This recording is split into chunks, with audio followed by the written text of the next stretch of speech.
সিআইডিকে phone করি। Hello. হ্যাঁ, আপনি বলুন। হ্যালো। মদনবাবু বলুন। মদনবাবু, কি হলো?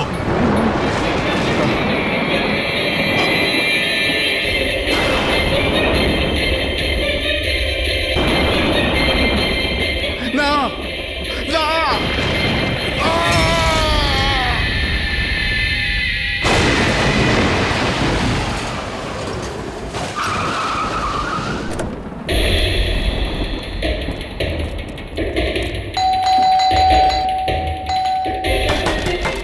মদনবাবু, মদনবাবু, মদনবাবু, মদনবাবু,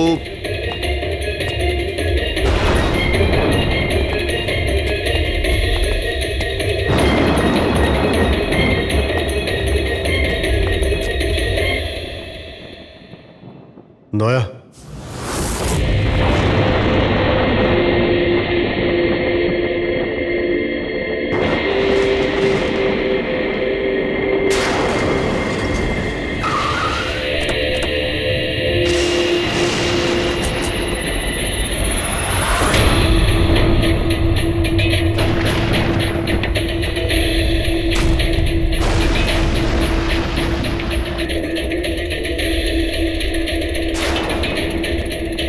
মদনবাবু, এই কে?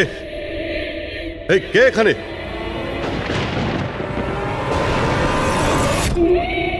এটা কি?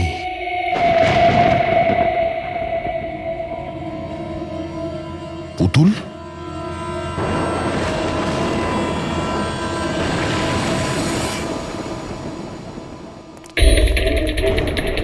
অভিজিৎ, স্যার, আমরা দেরি করে ফেলেছি।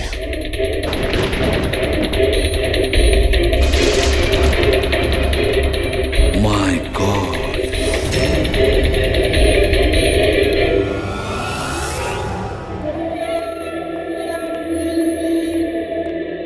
এই নিন। আস্তে আস্তে আস্তে।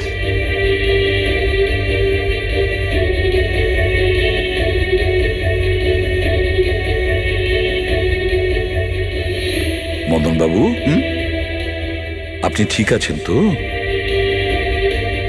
কেন, কি হয়েছে আপনার? কেউ আছে যে আমাকে প্রাণে মারতে চায়? কে? ও আমার আশেপাশেই আছে। আমাকে কখনো একলা ছাড়ে না। হয়তো এখনো আমাকে দেখছে, শুনছে। দেখুন মদনবাবু, একদম চিন্তা করবেন না। আপনার কিচ্ছু হবে না, আমরা আছি না? হুম? মদনবাবু, আপনি কার কথা বলছেন? কে কে আপনাকে বিরক্ত করছে? পুতুল, কাঠের পুতুল। কাঠের পুতুল? হ্যাঁ, না মানে ওটা ওরকম নয়, যারা কথা বলতে পারে না, অন্যের ইশারায় নাচে। এই কাঠ পুতুলগুলো কথা বলে, কথা বলতে পারে, নিজেরা চলে চলে ফিরে বেড়ায়।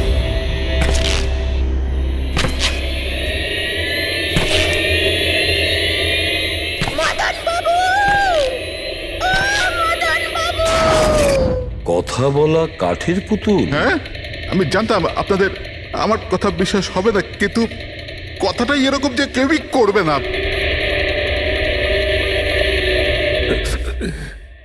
স্যার, আপনি এরকম কোনো পুতুলের ব্যাপারে শুনেছেন কখনো? না, জানেন কিছুদিন আগে আমার সাথে কি হয়েছিল? ওই দিন আমার জন্মদিন ছিল, ঘরের বেল বাজলো, তো আমি ভাবলাম যে আমার বন্ধুরা আমার সঙ্গে দেখা করতে এসেছে।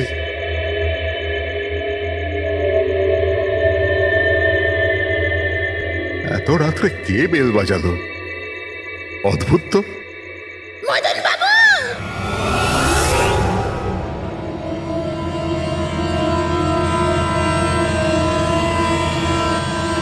কে? দেখতে পাচ্ছেন না? আমি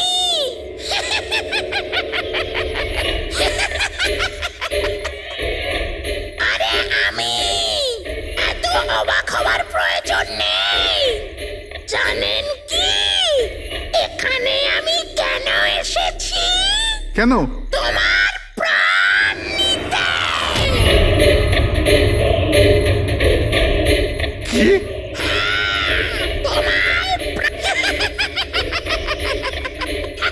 রবি, কবিতা, তাড়াতাড়ি এদিকে এসো। কি হয়েছে দাদা? কে? এ এ পুতুলটা এটা বলছে যে এ আমার প্রাণ নিয়ে নেবে। কি?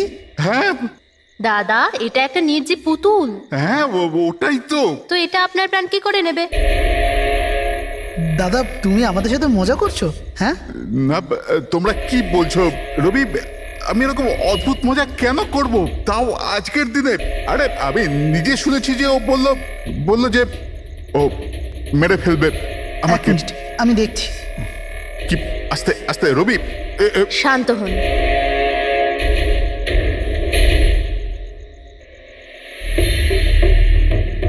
দাদা, মনে হচ্ছে তোমার সাথে কেউ মজা করেছে। এই কাঠের পুতুলের মধ্যে কেউ মনে হয় স্পিকার ফিট করেছে। চেক করো, হয়তো কোনো স্পিকার আছে।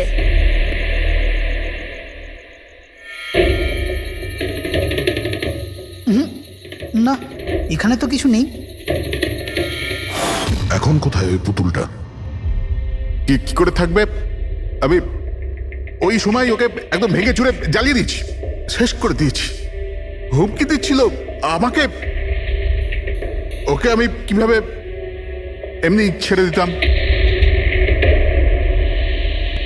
আপনি কি সত্যিই দেখেছিলেন? হ্যাঁ, আমি মদনবাবু, এটা হতে পারে যে আপনি কোনো স্বপ্ন টপ্ন দেখেছিলেন। না, আমি দেখেছিলাম ও একলা। আমি আর একবার নয়, এরকম আমার সাথে বেশ কিছুদিন পর। আমার মনে হয় মদন বাবুকে মারার সব থেকে ভালো উপায় এই যে ওনার বুকে ছুরি ঢুকিয়ে দিয়ে। এতে তো পুরো মেঝে রক্তে খারাপ হয়ে যাবে। সবচেয়ে বেস্ট উপায় হলো মদনবাবুকে বিষ দেওয়া হোক। একটা কাজ করা যাক, কেন না ওনার গলায় টিপে দেওয়া যাক। তো আপনি বলে দিন মদনবাবু, আপনি কিভাবে আপনার মৃত্যু হওয়া পছন্দ করেন? মদন বাবু, কোথায় যাচ্ছেন?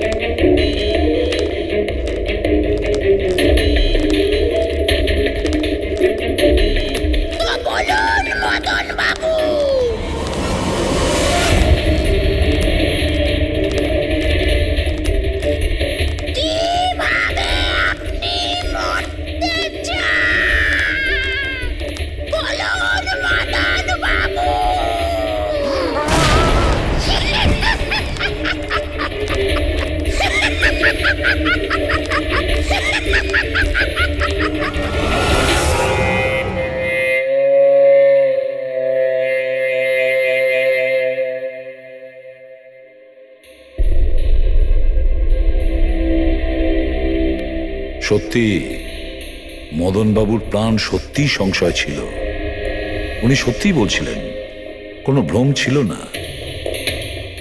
এর মানে স্যার মদন বাবুর খুন এই পুতুলটা করেছে? কি যে বাজে কথা বলো না, পুতুল আবার খুন করতে পারে নাকি? তাহলে স্যার খুনটা করলো কে? সেই ফেডরিক যে কাঠের পুতুলের খেলাটা ভালো করে জানে। যখন আমরা এখানে এসেছিলাম তখন এই পুতুলটার হাতে এই ছুরি ছিল। সমস্ত প্রমাণ তো এর দিকেই আঙুল তুলছে। তাহলে খুন এই করেছে। দাদা দাদা প্লিজ প্লিজ দাদা স্যার এই পুতুলটা খুন করেনি। এক মিনিট, আপনারা কে? স্যার আমি কবিতা, ওনার স্ত্রী, আর ইনি মদন দা, ওনার বড় ভাই। উনি হলো রবি। তাহলে আপনারা এতক্ষণ কোথায় ছিলেন, কি করছিলেন? স্যার আজ আমাদের ম্যারেজ অ্যানিভার্সারি, সেজন্য আমরা বাইরে ডিনার করতে গেছিলাম। আমরা মদন দাকেও বলেছিলাম সাথে যেতে, কিন্তু উনি বারণ করে দিলেন। আর এইসব আপনি বলছেন যে মদনবাবুর খুন এই পুতুল করেনি? হ্যাঁ স্যার, এই পুতুলটা খুন করেনি। আপনি কি জানেন খুনিকে? আমার পুরো বিশ্বাস ওনার খুন সাদুল করেছে। উনি উনি ওনার উপর বদলা নিতে চেয়েছিলেন। আচ্ছা, যার কথা বলছেন সে কে? কিসের প্রতিশোধ নিতে চাইছে? সাদুল একজন ভেন্টাকলিস্টার ভয়েস ওভার আর্টিস্ট ছিল। মদনদা আর রবির বড়দা অঙ্কুশদার ছোটবেলার বন্ধু। অঙ্কুশদা ছোটবেলা থেকেই সাদুলকে খুব ভালোবাসতো। যখন উনি দেখলেন সাদুল জীবনে কত ঠোকর খাচ্ছেন, তো 5 বছর আগে উনি নিজের বাড়িটা সাদুলকে দিয়ে দিলেন, যাতে উনি ওনার থিয়েটার গ্রুপ চালাতে পারেন। যদি ওরা কোনোদিন অঙ্কুশদাকে ভাড়ার টাকা দিতে পারেনি, কিন্তু অঙ্কুশদার এই নিয়ে কোনোদিনই কোনো দুশ্চিন্তা হয়নি, কারণ উনি জানতেন যে এই কলাতে অত পয়সা পাওয়া যায় না। সাদুল আর ওনার স্টুডেন্টরা অঙ্কুশদার বাড়ি থেকেই নিজেদের ভেন্ট্রালোকুইজমের প্র্যাকটিস করত। পুতুল দিয়ে কথা বলানো এই শিল্পের ঘন্টার পর ঘন্টা বসে রিহার্সাল করতো। তাহলে একটা কথা তোমরা ভালো করে বুঝে নাও, ভেন্ট্রিলোকিজম এই শিল্পটা সহজ নয়, কিন্তু এটা আবার এতটাও মুশকিল নয়। এই শিল্পটা করার যে পদ্ধতি, এটার নামেই লুকিয়ে আছে। ভেন্ট্রিলোকিজম একটা ল্যাটিন শব্দ, যাতে ভেন্টারের মানে হচ্ছে পেট আর লোকি মানে হচ্ছে বলো। তাহলে ভেন্ট্রিলোকিজমের অর্থ পেট দিয়ে বলো। যেমন, হ্যালো বরুণ, কেমন আছো? তারপর একদিন অঙ্কুশদা মারা গেলেন, আর সব কিছু বদলে গেল। কারা? আরে আরে আরে আপনারা কি করছেন? আরে কি হলো? আপনারা কে? আরে কি করছেন? কি করছেন? আপনারা কারা? কি হয়েছে? কি অসভ্যতা? আরে আপনারা চাইছেনটা কি? আরে রবি, বলবান, কি হচ্ছে এখানে? কি হচ্ছে? এই যে এতদিন ধরে তোমরা বিনা পয়সার ফুটনি মারছিলে না, আজ থেকে বন্ধ হয়ে গেল। আমি এখানে কোনো ধর্মশালা খুলে রাখিনি। কিন্তু বলবন্ত, অঙ্কুশ তো বলেছিল যে... কে অঙ্কুশ? যে মরে গেছে, যে আর বেঁচে নেই, পৃথিবীতে আর নেই। এতদিন পর্যন্ত ওর পদ্ধতিতে চলেছো, আজ থেকে আমার পদ্ধতিতে চলতে হবে। বুঝতে পেরেছো? চলো জায়গা ফাঁকা করো। রবি, বোঝাও তোমার দাদাকে। ও কি বোঝাবে আমাকে? আমি বুঝতে পারি তো সবকিছু। আর যদি এখানে থাকতেই হয় তো ভাড়া দিতে হবে। ভাড়া? হ্যাঁ, ভাড়া। কত ভাড়া দিতে হবে আমাদের? 4 লাখ। 4 লাখ? 4 লাখ টাকা তো আমাদের কাছে নেই। নেই যখন তখন খালি করো, না হলে আমি পুলিশকে ডেকে তোমাদের সবাইকে জেলে পাঠিয়ে দেবো, আর ওখানে থাকবার জন্য কোনো ভাড়াও দিতে হবে না। বলবন্ত, আমাদের কিছুটা সময় দাও। তাড়াতাড়ি আমরা কোথায় যাব? সময় টময় কিছু পাওয়া যাবে না। অনেক দেখেছি, অনেক হয়েছে তোমাদের তামাশা। চলো স্যার স্যার চলো। এরকম করবেন না প্লিজ স্যার, প্লিজ স্যার এরকম করবেন না আর স্যার, 1 মিনিট, যতদিন না তোমরা আজ পর্যন্ত ভাড়া দিচ্ছ, এই যে তোমাদের জিনিসপত্র পড়ে আছে না, আর এগুলো কি, এই কাঠপুতুলগুলো, এগুলো সব আমার কাছে থাকবে। কিন্তু তুমি এই সমস্ত জিনিস নিয়ে নিলে আমরা ভাড়া কি করে দেব? ওসব আমি জানি না। স্যার এরকম করবেন না স্যার, আমরা আপনার সব টাকা মিটিয়ে দেবো স্যার, প্লিজ।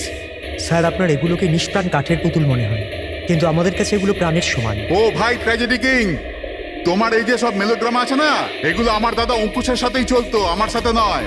আর এই যে কি এ 4 লাখ টাকা রোজগার করে দেবে, এই কাঠপুতুলগুলো, আরে 4 লাখ কি 4,400 টাকাও রোজগার করে দিতে পারবেন এই কাঠপুতুলগুলো। জানো কেন? কারণ এই শিল্প শেষ হয়ে গেছে, জিরো। এই যে তোমাদের গুরু আছে না সাদুল, ওরই মতো কোনো কাজের নয়, লুজার, একজন লুজারও, বুঝলে? বেরো বেরো এই।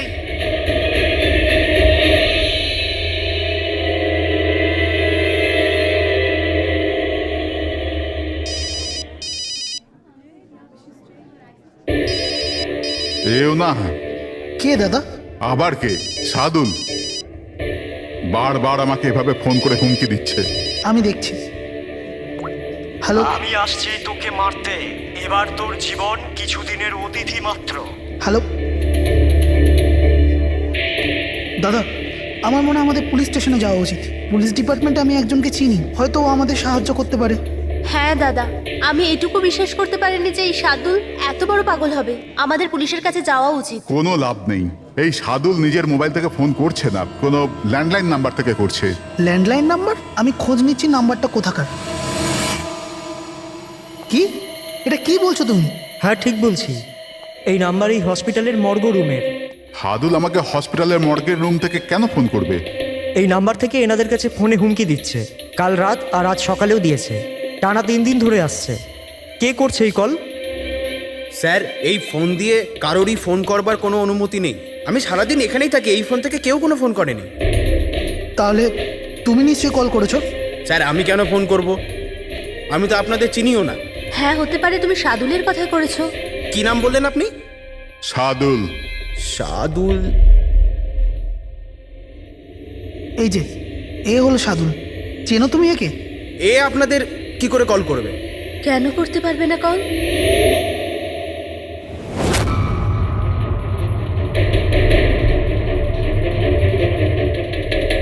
এ কিভাবে হয়ে গেল? সাদুল 3 দিন আগে ইনি মারা গেছেন, তাহলে ইনি ফোন কি করে করবেন? কিন্তু এর মৃত্যু হলো কিভাবে? ইনি ড্রিঙ্ক করেছিলেন, একটা গাড়ি এনাকে উড়িয়ে দিয়ে চলে গেছে, ওখানে ওনার মৃত্যু হয়। যদি ও এখানে মরে পড়ে আছে, তো আমাকে হুমকি দিয়ে ফোন কে করছে?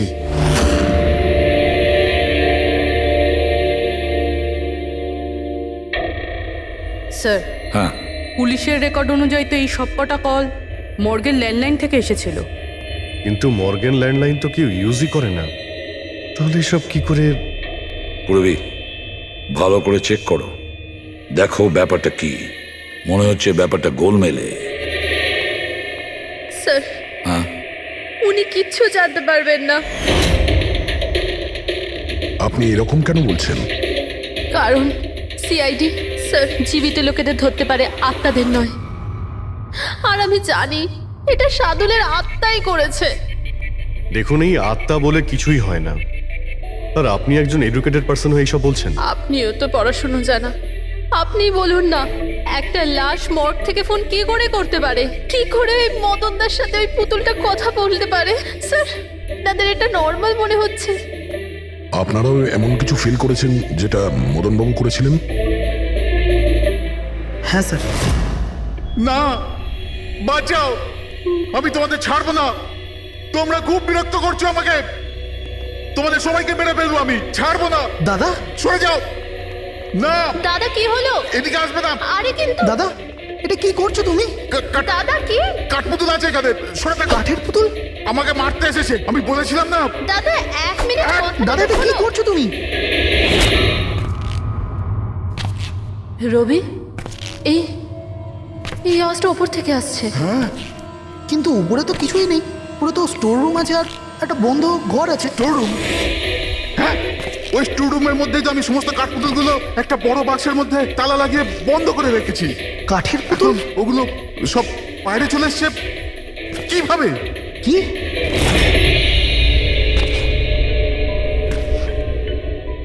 দাদা, তুমি তুমি ভয় পেও না, এসো উপরে এসো। রবি, কিন্তু চলো আস্তে আস্তে সামলে।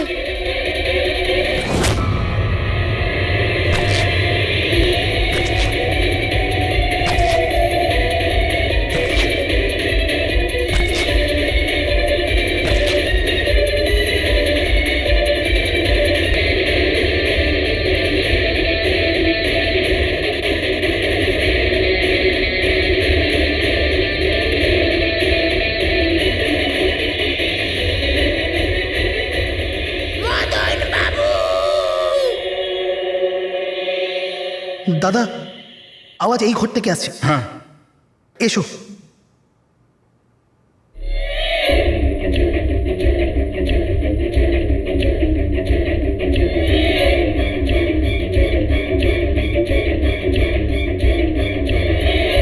মদন বাবু,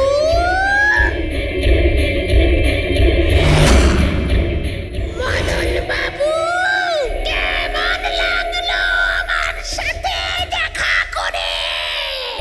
ভাবলাম মারবার আগে একবার দেখা তো করে নি। আমি ভেবেছিলাম না কথা বলে। স্যার, মদন দাদা সব পুতুলগুলোকে বাক্সে বন্দি করে রেখেছিল, কিন্তু কি করে জানি না এই পুতুলগুলো কোথা কোথা থেকে বেরিয়ে আসছিল। আমরা ওই বাক্সটাও দেখতে চাই, ওই রুমটাও যেখানে ওই তোমরা কাঠের পুতুলটা দেখেছিলে, সেটা কোথায়? স্যার, দুটো ঘরই উপরে স্যার। চলো দেখাও। আসুন স্যার।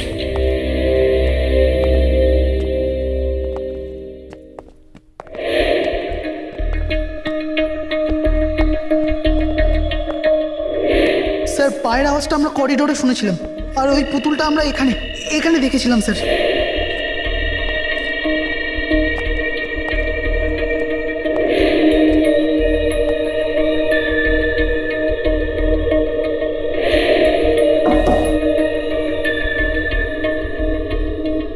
আচ্ছা, এটা বলুন যে এই রুমটা এত ফাঁকা কেন? স্যার, আমি ভেবেছিলাম কি এখানে ট্রেডমিল আর বাইসাইকেল রাখবো, একটু এক্সারসাইজ করব, কিন্তু সময় পাইনি।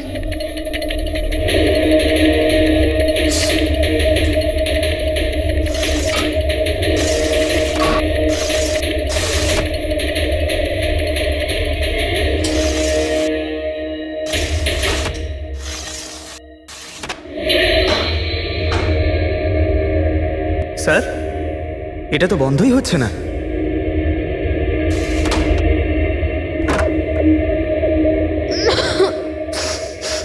আসুন স্যার। স্যার, এই ওই পেটিগুলো যেখানে পুতুলগুলো বন্ধ করা আছে। একটু লাইটটা অন করবেন? হ্যাঁ।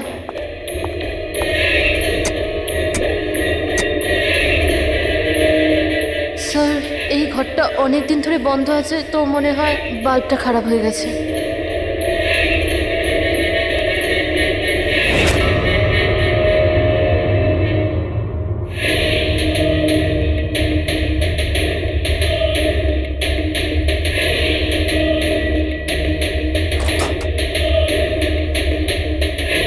স্যার, প্রত্যেকটা বক্সে তালা লাগানো আছে।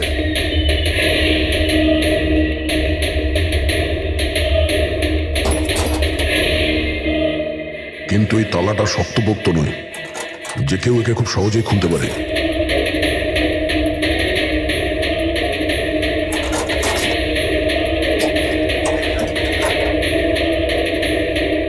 এতগুলো পুতুল,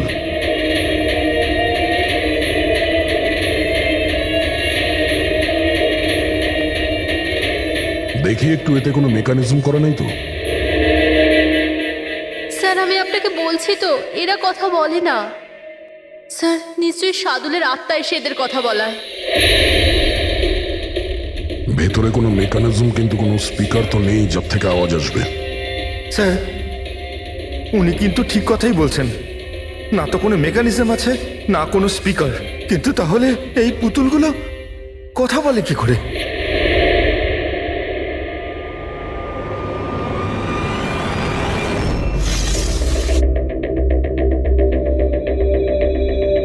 লকটা কি খারাপ? লকটা খারাপ স্যার। এখান থেকে তো সহজেই কেউ ভিতরে ঢুকতে পারে।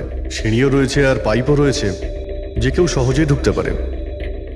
আর যে সহজে এই রুমে ঢুকতে পারে সে বাক্সতে বন্ধ থাকা কাঠের পুতুলগুলোকে উঠিয়ে বাইরে যে কোনো জায়গায় রাখতে পারে, যেভাবে এখানে রাখা ছিল তোমাদের ভয় দেখানোর জন্য।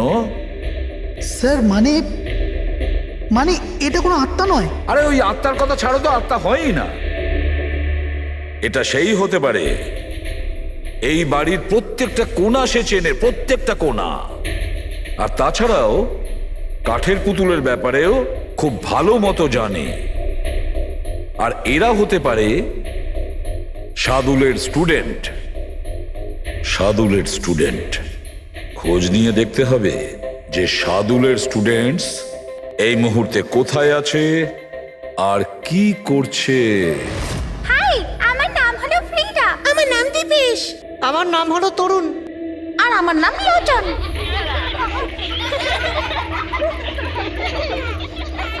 আজ আমি তোমাদের একটা দারুণ গল্প শোনাতে চলেছি। না, সবসময় কেন তুমি শোনাবে গল্প? আরে তুই তো আপত্তি কিসের? হ্যাঁ, ফ্রিডা, তোমার সবসময় ভালো রোল প্রয়োজন পড়ে। হ্যাঁ দীপেশ, তুমি একদম ঠিক বলেছো। পরিশ্রম আমরা করি আর ফেমাস তুমি হয়ে যাও। তোমার পুতুলও তো সেই কথাই বলছে। স্যার, বুঝতে পারছি না স্যার, এটা এই পুতুলগুলো কথা বলছে কি করে? আরে পঙ্কজ, এটা একটা আর্ট, ভয়েস চেঞ্জ করার আর্ট। এটাকে বলে ভেন্ট্রোকুলিজম। একদম। কথা তো এরাই বলছে, কিন্তু মনে হয় যেন এই আওয়াজ পুতুলের মুখ থেকে বেরোচ্ছে। কিন্তু স্যার, এরা কোথায় কথা বলছে? আপনি দেখুন না, এদের তো ঠোঁটটা পর্যন্ত বন্ধ। দেখো, আমি বলছি আমি বেস্ট। এটাই তো শিল্প পঙ্কজ, মুখ না খুলে এত পরিষ্কার কথা বলা। আওয়াজ এখানে এই পেট থেকে বেরোয়। ওই আর্টটাও এদের মতো শিল্পীরই তৈরি করা। ওই পুতুলগুলো এই আর্টের দ্বারাই মদনবাবুর সঙ্গে কথা বলে, আর ওই নিউজ রিডারও। কিন্তু স্যার, এরা তো পুতুলগুলোকে হাত দিয়ে নাড়াচ্ছে স্যার। হ্যাঁ, এরকমই তো হয় পাপেট শুয়ে। কিন্তু মদন বাবু ওই পুতুলটা দেখেছিল স্যার, ওটাতে কেউ হাত দিয়ে নাড়াচ্ছিল না, আর না কথা বলছিল এভাবে। হ্যাঁ ঠিক আছে, হতে পারে কোনো মেকানিজম ফিট করেছিল ওই পুতুলে, যেটা কোনো রিমোট কন্ট্রোল দিয়ে অপারেট করা হতো। স্যার, কিন্তু রবি বলছিল যে ওর ভেতর কিচ্ছু নেই, কিচ্ছু নেই। সাউন্ড মেকানিজম ছিল না, কিন্তু ওর মাথার ভেতরে কোনো মেকানিজম ছিল, যার কারণে ওর মাথা আর মুখটা নড়তো, যেটা হতে পারে রবি দেখেনি। এইরকম পুতুল তৈরি করা শার্দুল বা ওর কোনো স্টুডেন্টেরই কাজ হতে পারে, যে মদনবাবুর বাড়ির কোনা কোনা চেনে। এরা জানতে পারে ওই জানলার ব্যাপারে, যা লকটা ভাঙা ছিল। বাড়িতে ঢুকে প্রত্যেক জায়গায় পুতুল বসানো আর ওদের দিয়ে কথা বলা তো এদের বাঁ হাতের কাজ। কিন্তু স্যার, মর্গ থেকে এরা কল কি করে করলো? স্যার, হ্যাঁ স্যার, স্যার, জানতে পেরে গেছি যে মর্গ রুমের ফোনগুলো কিভাবে আসছে। কিভাবে? স্যার, এর জন্য স্কুফিং সফটওয়্যার ব্যবহার করা হয়েছে। স্কুফিং সফটওয়্যার? সেটা আবার কি? স্যার, এক্ষুনি বলছি।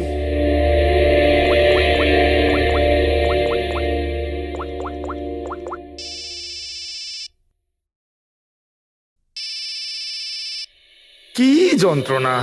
আমার ওয়াইফকে এখনই ফোন করতে হলো। হ্যাঁ স্যার, আমি কারেন্টের বিলটা দিতে না আবার ভুলে গেছি। মনে হয় লাইনটা কেটে দিয়ে গেছে।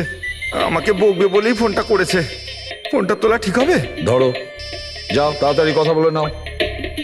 হ্যালো, হ্যাঁ, আমি বাড়ি ফেরার সময় কারেন্টের বিলটা দিয়ে বাড়ি যাবো। রেডি স্যার, এইবার কারেন্ট কেটেই যাবে। আরে পুরবি, তুমি ফোন করেছিলে? কিন্তু এটা তো আমার ওয়াইফের ফোন নাম্বার। পুরবি, এটা করলে কি করে? স্যার, এটাই তো এই সফটওয়্যারের বিশেষত্ব। ফোন যেখান থেকেই করো, নাম্বার সেটাই দেখাবে যেটা আপনি চাইবেন। কিন্তু পুরবি, তুমি এই সফটওয়্যারটা পেলে কোথা থেকে? স্যার, সাইবার ইউনিট থেকে নিয়েছি। আর স্যার, এর সাহায্যে শুধু নাম্বারই নয়, বরং কোনো মানুষ তার লোকেশন পর্যন্ত ভুল বলতে পারে। ওরে বাবা রে! স্যার, ভীষণ বিপজ্জনক সফটওয়্যার কিন্তু। খুনি মর্গের নাম্বার এই জন্যই ব্যবহার করেছে যাতে আমরা ভাবি এই পুরো ব্যাপারটা শাদুলের আত্মা করেছে। শাদুলের আত্মা। দেখা করে খুব ভালো লাগলো। পরের বার আবার দেখা হবে। বাই। সাবধানে যাও তোমরা। Bye bye bye bye bye. হ্যাঁ বলুন, কিভাবে আমি আপনাদের সাহায্য করতে পারি? হ্যাঁ, তোমরা সাহায্য না করলে আর কে করবে? আসলে আমরা এটাই জানতে চাই যে মদনবাবুকে ভয় দেখানোর প্ল্যান তোমাদের মধ্যে কে করেছিল? আমরা ঠিক বুঝলাম না। আচ্ছা, তোমরা কিছু বুঝতে পারলে না? হ্যাঁ না স্যার, আমি বুঝতে পারলাম না। আমি নির্দোষ। খুব হাসি পেল, হ্যাঁ? একটা লোক মারা গেছে আর তোমাদের সবার হাসি পাচ্ছে। মৃত্যু? কার মৃত্যু? মদন বাবুর খুন হয়েছে ওনার। সিআইডি থেকে আসছি আমরা। সিআইডি? হ্যাঁ, সিআইডি। আর আমাদের সন্দেহের তালিকায় তোমরা সবাই আছো। কাল তোমরা কোথায় ছিলে? কাল আমি আমার বন্ধু শালিনীর বাড়িতে ছিলাম। ওর বাড়ির লোকদের জিজ্ঞেস করতে পারেন। আর তুমি তুমি কোথায় ছিলে? স্যার আমরা লোচন আর আমি একটা শোয়ের জন্য গিয়েছিলাম পুনেতে, আজ সকালেই ফিরেছি। পুনা? কিসে গিয়েছিলে পুনায়? ক্যাব বুক করে আমার কাছে ইনফরমেশন আছে, আপনি চাইলে দেখতে পারেন। এই দেখুন। কি ব্যাপার, এত ঘামছো কেন তুমি? হ্যাঁ, কাল রাতে তুমি কোথায় ছিলে? স্যার ওই আমি বলছি, তুমি কাল রাতে মদন বাবুর বাড়িতে ছিলে কিনা? হ্যাঁ হ্যাঁ ছিলাম ওখানে, কিন্তু আমি কাউকে মারিনি। তাহলে ওখানে কি করতে গিয়েছিলে? হ্যাঁ স্যার আমি তো শুধু মদনকে শিক্ষা দিতে চেয়েছিলাম, যেটাও সাদুল স্যারের সাথে করেছে, খুব খারাপ করেছে। আর হ্যাঁ, আমাদের মাঝে আজ যে সাদুল স্যার নেই তার একটাই কারণ, সে হচ্ছে মদন। ওনার জন্যই উনি মদ খাওয়া শুরু করেছিলেন আর সময়ের আগেই মারা গেলেন। তোমরা ভেবেছো খুনের বদলা খুন? না না স্যার, আমরা শুধু ওনাকে ভয় দেখাতে চেয়েছিলাম। গৌরবের প্ল্যান ছিল এটা। হ্যাঁ স্যার, গৌরবই কালকে রাতে আমাকে ফোন করে ডাকে, ওই 11:30-12টার আশেপাশে, কিন্তু আমি একটু লেট হয়ে যাই আর 12:30টায় গিয়ে পৌঁছাই।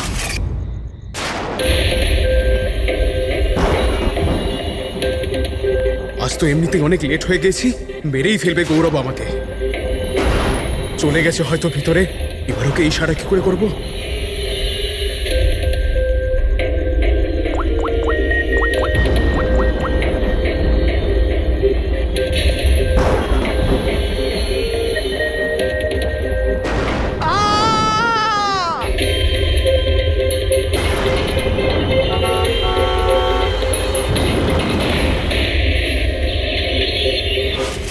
গন্ডগোল তো করেই ফেলেছ, মদন বাবুর খুন হয়ে গেছে। স্যার আমার এই খুনের সাথে কোনো রকম সম্পর্ক নেই। আর গৌরবের? স্যার এটা তো গৌরবই বলতে পারবে, তাই না? ঠিক আছে, গৌরবকে ডাকো। কোথায় ও? গৌরব তো এখন গোয়াতে আছে। গোয়া? গোয়াতে কেন? স্যার এটা জানি না।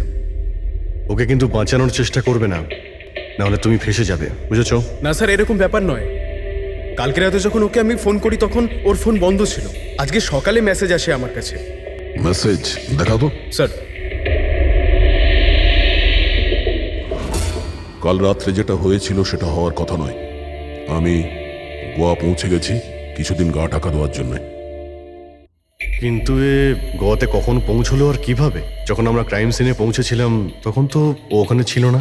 হ্যাঁ, যদি আমরা এটাও ভেবে নিই যে যখন আমরা ওখানে পৌঁছলাম তার ঠিক আগেও ওখান থেকে বেরিয়ে গেছে, তাহলে ও গোয়া কি করে পৌঁছবে? খুন হয়েছিল রাত 1টার সময় আর তারপরে আমরা ওখানে পৌঁছেছি।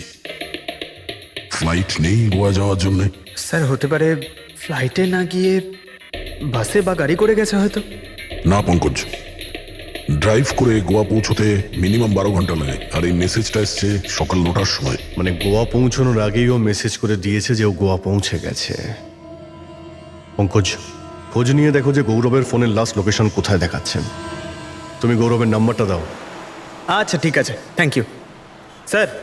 স্যার গৌরবের শেষ লোকেশন ছিল ওই মদনবাবুর বাড়ি, আর কাল রাত 11:30টার সময় ওর মোবাইল বন্ধ হয়েছে। 11:30?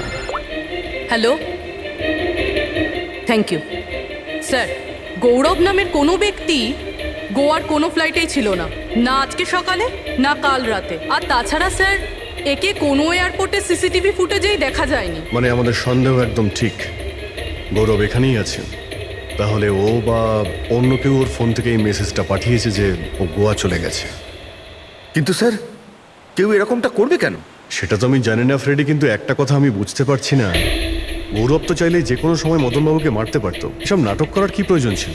আর ওরা চারজন এই কাঠপুতুলের খেলাটাই বা কেন খেলছিল? আর ও যদি মদনবাবুকে মেরেই থাকে তাহলে ওর 4 জন বন্ধুকে কেনই বা বললো না? সন্দেহটা আমার এইখানে।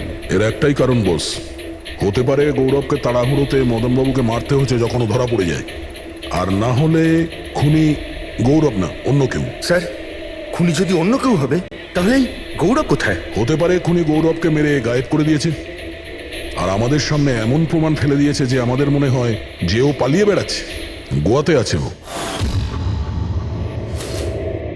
এই লকটা ভাঙা রয়েছে। এই জানলা দিয়ে গৌরব আর ওর বন্ধুরা ভিতরে আসতো আর মদনবাবুকে ভয় দেখাতো। আর এই গৌরব কাল রাতে এখানে এসেছিল, তারপর থেকেই গায়েব হয়ে গেছে। তাহলে হতে পারে ওর সঙ্গে যা হয়েছে এখানেই হয়েছে। কিন্তু ওর সাথে যদি এখানে কিছু হয়ে থাকে তাহলে কিছু না কিছু তো ট্রেসেস পাওয়া উচিত। তাহলে একবার টেস্ট করে দেখা যাক। রবি, স্যার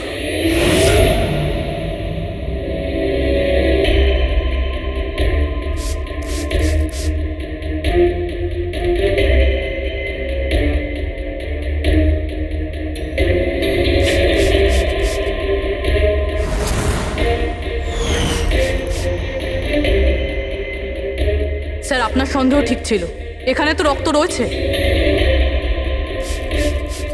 ও যখন এই দরজা দিয়ে বাইরে বের হয়েছিল তখনই ওর ওপরে কেউ আক্রমণ করে। স্যার এদিকে তো কোনো চিহ্নই নেই। ওদিকটা দেখো। এই যে স্যার, ওখানেও দেখো।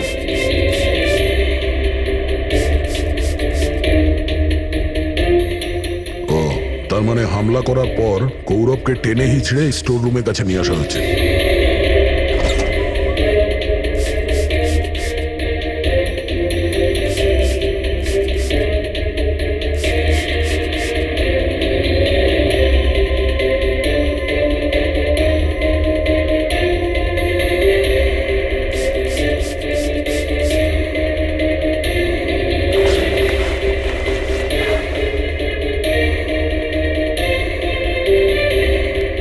রক্তের দাগ তো এতটা অবধি রয়েছে, তার মানে গৌরবকে এখানেই। আর আমরা এখানে এলাম কিন্তু আমরা জানতেই পারলাম না। আর তারপরও গায়েব হয়ে যায়। মনে হচ্ছে এখন বডিটাকে কোথাও পুঁতে দিচ্ছে এই বাড়ির লোকেরা।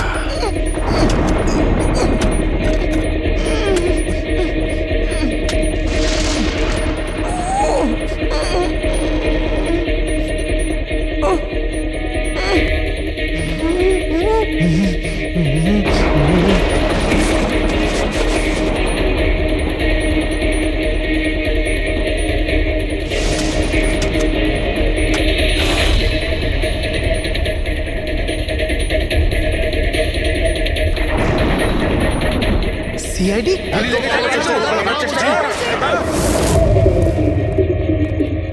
সরে যাও, পিছিয়ে যাও। স্যার হ্যাঁ, জীবিত আছে। তাড়াতাড়ি হসপিটালে নিয়ে যাও। তোমরা খবর দিতে চাইছিল ওকে? হ্যাঁ, কিন্তু আপনি কি করে জানলেন আমরা এখানে? আজকাল মোবাইলের মাধ্যমে আমরা অপরাধীকে ধরে ফেলি।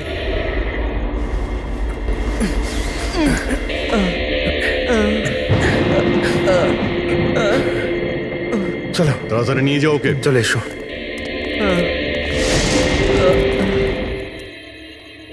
ওই স্বার্থপর আর লোভী মানুষটার মরে যাওয়াই ঠিক ছিল। অঙ্কুশদা মারা যাওয়ার পর মদনদা নিজেই সব প্রপার্টি দখল করতে চেয়েছিল। আমরা কি পেতাম? লবণঙ্গা। আমরা এই প্ল্যানটা তখন বানালাম যখন বাড়িতে ওই কাঠপুতুলের ঘটনাগুলো ঘটছিল। আমরা জানতাম স্যার কোনো আত্মা টাত্মার চক্কর নয়। এই জন্যই আমরা এক রাত জাগলাম যাতে এই পুতুলটার রহস্যের পর্দা খুলতে পারি। আর তারপরে তোমরা গৌরবকে ধরে ফেলো। হ্যাঁ,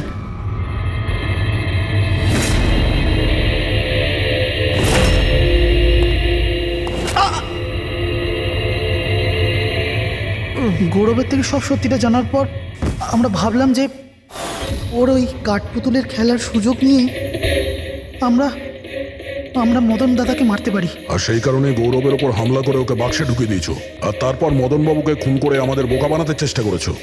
আর এটা দেখাতে চেয়েছিলে যে খুন পুতুল করেছে। হ্যাঁ, আমরা জানতাম যে সিআইডি কখনোই আত্মাদের গল্প আর পুতুলদের খেলার উপর বিশ্বাস করবে না। আর আপনারা সোজা সন্দেহ করবেন সাধুনের স্টুডেন্টদের, বিশেষ করে গৌরবের ওপর। আর আমাদের মিসলিড করার জন্য গোয়ার ওই মেসেজ পাঠিয়ে দিলে। হ্যাঁ, আমরা ভেবেছিলাম যে আপনারা সারা জীবন ধরে গৌরবকে এখানে ওখানে খুঁজতে থাকবেন, আর আমরা ওকে মেরে এখানে পুঁতে দেবো। টাকার জন্য তোমরা নিজের দাদাকে মেরে ফেলেছো। কি করবে এই টাকা নিয়ে?